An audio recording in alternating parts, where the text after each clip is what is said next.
USS America has steamed to intercept a Chinese government survey ship and several of its China Coast Guard escorts after they ventured into contested waters off the coast of Malaysia, amid an international maritime standoff between the two Asian nations.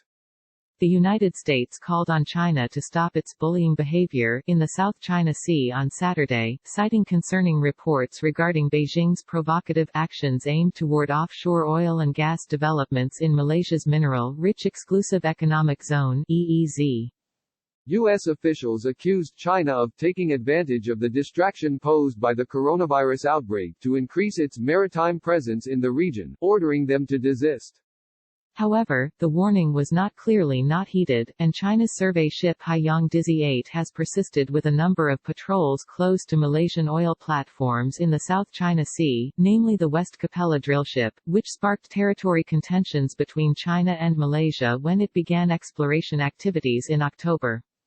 With USS Theodore Roosevelt temporarily sidelined in Guam after suffering a high-profile coronavirus outbreak on board, USS America is currently the most significant operational naval asset the U.S. Navy has in the region. The amphibious assault ship, with a fleet of Marine F-35B Lightning II stealth jets, MV-22B's tiltrotors and CH-53 helicopters on board, was seen sailing at high speed towards West Capella late Sunday to intercept the Chinese vessel. Haiyang Dizzy 8, and its some 10 Chinese Coast Guard escorting boats, have been operating around 200 nautical miles off the coast of East Malaysia for several days. The contested waters are claimed by Malaysia, Vietnam and China. West Capella, which is under contract to Malaysian oil company Petronas, has triggered a flurry of patrols from China Coast Guard and maritime militia ships, Vietnamese maritime militia ships and ships of the Royal Malaysian Navy and Malaysian Maritime Enforcement Agency, since its commission 6 months ago. Despite all the activity, no at-sea incidents have yet been reported, and all three governments are content to keep matters out of the public eye. Rival countries have wrangled over territory in the South China Sea for centuries, but tensions have steadily increased recently. On Wednesday, Haiyang Dizzy 8 was spotted operating off Vietnam, where it had last year conducted suspected oil exploration surveys in large expanses of Vietnam's exclusive economic zone. The ship appeared to have started a survey in waters 352 kilometers (218 miles) off the coasts of Brunei and Malaysia, just north of Malaysia's exclusive economic zone (EEZ), near waters claimed by both Vietnam and Malaysia. The United States is concerned by reports of China's repeated provocative actions aimed at the offshore oil and gas development of other claimant states, the U.S. State Department said in an emailed statement in response to questions on the Haiyang Dizzy 8's presence in the area. In this instance, China should cease its bullying behavior and refrain from engaging in this type of provocative and destabilizing activity, it said. In response, a Chinese Foreign Ministry spokesman had said the ship was conducting normal activities and accused U.S. officials of smearing Beijing. The latest incident in Malaysia came just a week after China took advantage of the USS Theodore Roosevelt being crippled by the coronavirus by sending an aircraft carrier and fighter jets close to the disputed territory of Taiwan. Taiwan's defense ministry said the Liaoning, China's first operational aircraft carrier, and 5 accompanying warships passed first through the Miyako Strait, located between Japan's islands of Miyako and Okinawa, to the northeast of Taiwan, on Saturday. The USS Roosevelt and USS Ronald Reagan are the only 2 U.S. carriers in the Pacific, but both have been forced to dock due to confirmed coronavirus cases on board, which effectively gives China free range in the region. With the U.S. vessels in port, the Liaoning, which can carry up to 24 J-15 fighter jets, is currently the only aircraft carrier active in the Western Pacific.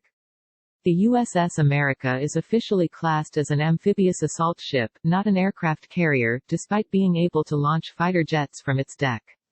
On Sunday, the Liaoning's carrier group, which includes 2 missile destroyers, 2 missile frigates, and a supply ship, sailed in waters on Taiwan's east coast and then into seas to the south of Taiwan, carrying out exercises, the ministry said. In response to China, the U.S. Air Force and Navy put on a show of strength with a runway formation of a dozen B-52 bombers and other aircraft on Monday. Taiwan also said its armed forces monitored the carrier group's progress throughout and completed relevant actions in response to ensure national security and protect regional peace and stability. There was no immediate response from China's defense ministry. China's sweeping claims of sovereignty over the sea, and its estimated 11 billion barrels of untapped oil and 190 trillion cubic feet of natural gas, have antagonized Vietnam, the Philippines, Taiwan, Malaysia and Brunei, who all have competing claims to the territory. The United States, which maintains important interests in ensuring freedom of navigation and securing sea lines of communication (SLOCs), has expressed support for an agreement on a binding code of conduct to ease tensions in the region. China's claims, and recent conduct in the region, threatens SLOCs, which are important maritime passages that facilitate trade and the movement of naval forces. The U.S. State Department had urged Beijing to focus on combating the coronavirus pandemic and stop exploiting the distraction or vulnerability of other states to expand its unlawful claims in the South China Sea. China has made drastic advancements in its military capabilities in recent years, and will boast the world's biggest navy by 2035, according to the U.S. Naval Institute. The country already has 2 aircraft carriers, and is said to have plans to construct 2 more in the next few years. China's government first purchased a partially completed carrier from Ukraine in 1998, and spent more than a decade completely refurbishing it. The carrier, named Liaoning, is docked at Dalian Naval Base in the country's northeast. It entered into service in 2012. China then funneled a reported $9 billion into its second aircraft carrier, Shandong. The 65,000-ton warship can hold up to 6,000 crew, and is strategically based at Hainan Island, China's southernmost point.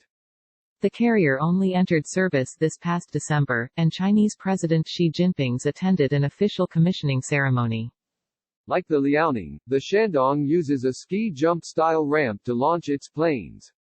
Last month, South China Morning Post reported that naval officials had tightened restrictions on the ship amid fears that coronavirus could spread among sailors. Those embarking and disembarking underwent medical screenings.